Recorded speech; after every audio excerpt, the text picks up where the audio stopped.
Welcome to my presentation. It's a case study on re-orientating an operating mine, Ernest Henry mine. First of all, a disclaimer, you can read this on our Evolution website. An agenda of what I'm going to be talking about today. So first off, an introduction on why the re-orientation was needed, some of the design scenarios and the reasoning behind the final design selection, and then a brief touch on the capital infrastructure. But the core takeaway from this presentation is the operational learnings and what we did differently to enable the mine re-orientation. And then I'll have some quick conclusions. So Ernest Henry, it's a sub-level cave mine, about 38 kilometres northeast of Cloncurry, Queensland, about 2 hours drive from Mount Isa. It's a large IOCG copper deposit, dipping at about 45 degrees towards the south. We started open pit mining in 1998, established an underground portal in 2008 and started first underground production in 2011. We've got a dedicated hoisting shaft about 1 kilometre below surface, and we mine about 6.5 million tonnes per annum. We've currently got a mine life up to 2040 with potential upside, ongoing feasibility study for the mine extension, and also studies for ore sources such as Bert and Ernie Jr. So why was the re-orientation needed? Traditionally, all of our capital infrastructure was placed on the north of the ore body, running from the east to the west. As we gradually went deeper, we found that the ore body was elongating towards the north-south direction, so it was getting a lot skinnier when compared to our traditional layout. And we gradually changed from a transverse layout to a longitudinal layout, which meant that the ore drives were a lot longer, there were a lot fewer of them, and that brought along a lot of challenges. So there were 3 key factors that underpinned the decision to reorientate. From a geological perspective, as I mentioned before, the ore body was elongating in that north-south direction, and we found that this trend was consistent at depth, so it didn't widen out again below the current mining levels. So therefore, that underpinned the decision to make one re-orientation. Geotechnically, re-orientating a cave allowed us to mine more favourably against our principal stresses, allowed us to mine away from our stress abutments, and then it also had a benefit of decreased seismicity. We used to have to retreat a diminishing pillar against one of our biggest faults, and that brings a lot of associated seismic activity. Now allows us not to do that. Also, there was a benefit of increased ground stability. As the drives are a lot shorter, they're open for shorter periods of time, and you don't get that deterioration in your capacity of your ground support.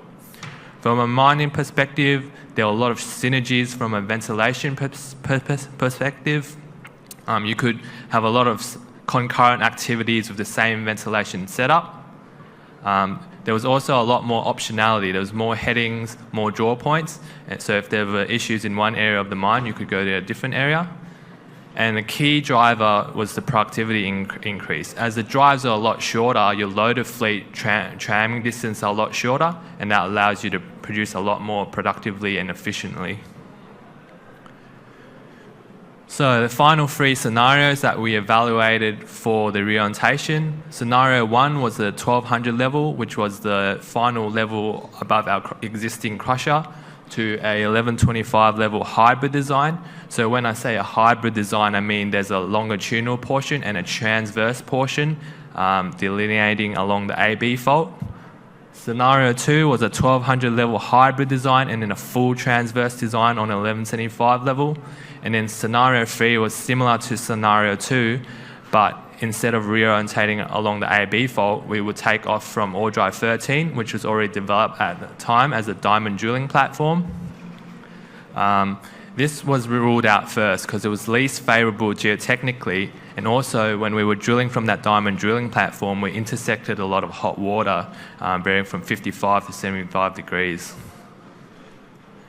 So then between scenario 2 and scenario 1, scenario 2 brought forward a lot of revenue as there was less critical path development and enabling activities. Scenario 2 offered greater flexibility in terms of the ore body shape and the location of the AB fault. Scenario 2 also allowed a quicker return to business as usual, as you would only have a hybrid level over one level instead of 3 levels. Seismic risk between the 2 scenarios was similar, so therefore Scenario 2 was chosen to execute the reorientation. Once the footprint was chosen, the next challenge was to take our infrastructure from the north of the ore body to the west of the ore body. To do that for ventilation, we installed 2 ventilation drives which are kilometres long, and this combined existing ventilation system with our ventilation upgrade that has just been completed and is up to our surface. As we were going below our existing crusher level, our final level above the crusher was a 1200 level, we had to change our material handling strategy.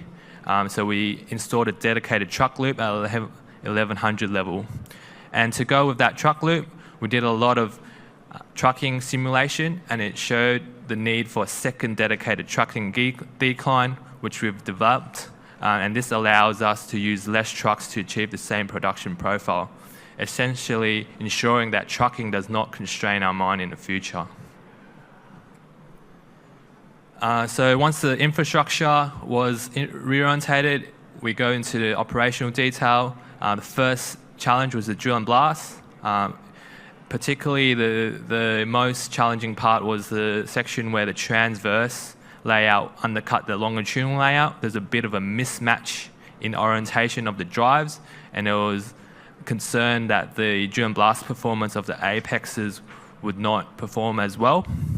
To mitigate this concern, there were 2 strategies that were proposed. The first strategy was a custom ring burden approach, where we would design the drives like a stope, have different ring burdens and different hole placements. Or the second strategy was to keep it simple, just use a fixed 2.6 metre ring burden that we've used at Ernest Henry has been proven successful so far, and just carry that through. And this had a lot of benefits in terms of the cave management and also the operational, less operational complexity. So therefore we chose to keep the fixed 2.6 metre ring burden option, acknowledging that there were concerns with the primary breakage, as the drill and blast outcome may not be as optimal as the custom burden approach. Once the overall strategy was decided, the next decision was slot drive placement. We decided to intentionally place a slot drive entirely within the AB fault, and this gave us a benefit as a contingency. If we needed any re-rise or any recovery, any re-rise would be completely out of the AB fault, and this would significantly increase the chance of success. So as you can see on the photo there, we successfully started in 2023 via blind uphole rise. The CMS shows some of the greatest results that we've achieved in that drill and blast space. But that didn't live long. So there was when establishing one of the ore drives on the 1200 level, there was a lapse in operational discipline. The drive wasn't mined to its design length, and we had to take another development round after the production holes were already drilled. During that process, the shotcreter covered some of the pre-drilled production holes. This wasn't picked up by the charging crew, and therefore the shot wasn't successful and it froze. So we had to re-rise 10 metres from this frozen firing. So the contingency of placing the slot entirely within the AB fault was eventually proven useful. We updated our operational processes from these learnings, and the emphasis on mining the drives to the correct length at Ernest Henry has been successful so far. So one of the other issues that we had to deal with was that hot water that we intersected in that ore drive 13, as I mentioned before. It was transferring a lot of heat into the atmosphere, so we had to segregate that heat. Once we dealt with the heat, the next step was to actively drain and dewater this hot water.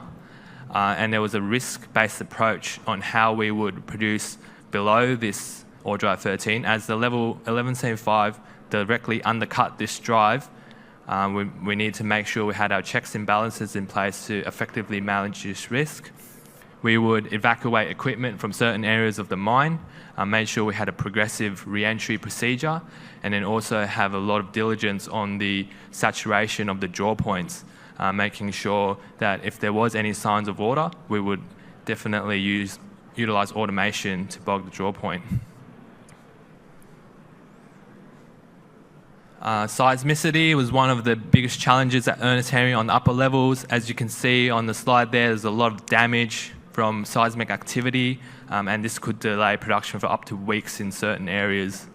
Some of the higher risk areas that we identified was near the structures such as the A-B faults, in the stress abutment zones, and then also in that longitudinal step-out zone.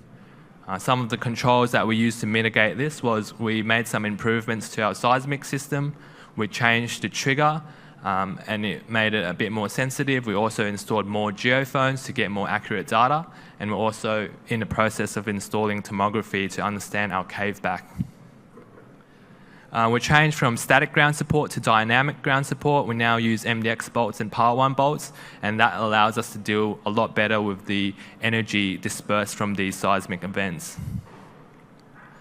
During the production process, we also increased our frequency of damage mapping to really understand how the cave was performing and how the rock mass was deforming during the production of the level.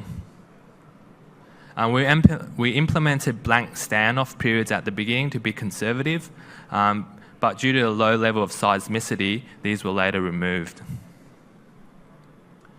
Finally, the last operational challenge we had was in the productivity space. So overall, you can see the red line there.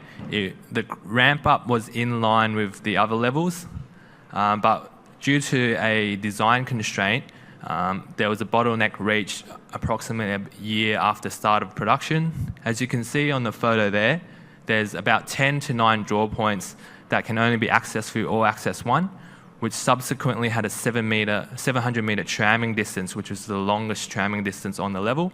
And then you can see on the Ore Drive 9 in the central zone, even though they only have 3 or 4 draw points each, the tramming distance is a lot shorter at 400 meters. So then there was a mismatch in production. You could produce the same amount of tons from 3 or 4 draw points as compared to 10. And this put a lot of pressure on maintaining our cave front. In sub-level caving, you want to progress your cave front uniformly. There are certain rules. At Ernest Henry, the rule is that one drive must not be 3 rings more in front of the other drive. And this prompted us to rethink our strategy. The first strategy we did was we changed from a chevron cave front to an easterly cave front. So this unlocked a lot of those highly productive tons a lot earlier and allowed us to maintain our production profile. And then we gradually changed from that constraint of 3 rings, we gradually tested 5 rings and then 7 rings. And then to maintain the operational discipline, ensuring that we are bogging from the right areas and progressing that cave front in the shape that we want, we integrated loader zoning into our schedules. So dictating where the operational teams can send their loaders and really making sure that not only the focus is on tons, but also the tons from the right area. So then just to recap the timeline of the re-orientation, it was identified in 2020 that it was needed. Initially a hybrid 1225 to 1125 design was proposed. Evolution took over fully in January 2022 and endorsed the decision to utilize a hybrid 1200 level and full transverse 1175 level design to execute the re-orientation. Subsequently, in 2023, 2024, and 2025, we've successfully started production on each of the levels below the current crusher level. So where are we at now? 1200 level, it's near the end of its life. We haven't seen many issues during its life of the level. It continues to perform at a rate of about 250,000 tons per month. 1175, we're on track to hit 200,000 tons a month this month, and in 1150 we've started the level. It's gradually producing and opening more draw points, and we don't see any reason why it wouldn't replicate the 1175. As Ernest Henry gradually transitions to trucking, we're confident that we have the right infrastructure in place with our truck loop and our dedicated trucking decline, but it's still early days within our trucking performance. But one of the key surprises from this reorientation was the reduction in seismicity. It's reduced so much so far that during the 3 years of production since we reorientated, there's only been one seismic event that has caused a delay to production, and the root cause of that wasn't even the seismicity. So I guess to conclude, we need to make sure that what can go wrong will go wrong, and we have a pathway to recovery when we need. So we need to design with redundancy in mind. During the execution phase, discipline is key. Overlooking a small detail can have dire consequences. And when you make those mistakes, make sure you refresh your procedures and processes and incorporate those learnings. And then the last learning is to challenge your existing assumptions and constraints, and that will allow you to unlock a lot of value that you didn't realize was there before. In summary, the Ernest Henry reorientation has been successful to date with no major delays related to the reorientation itself, and this is a world first at such a nature and scale. So lastly, I'd like to thank all the technical functions at Ernest Henry for their contributions to this presentation. I'd like to thank Ernest Henry and Evolution Management for the permission and support to present here today. And I'd like to highlight the collaborative culture at Ernest Henry and Evolution. And this is a culture that's also within the mining industry. We come here to events here like IMARC, we challenge each other, we learn from each other, and I think that's what makes this industry so special. And I think that's what draws, I guess, young people into this industry. So thank you guys for listening, and I hope you've learned something from it.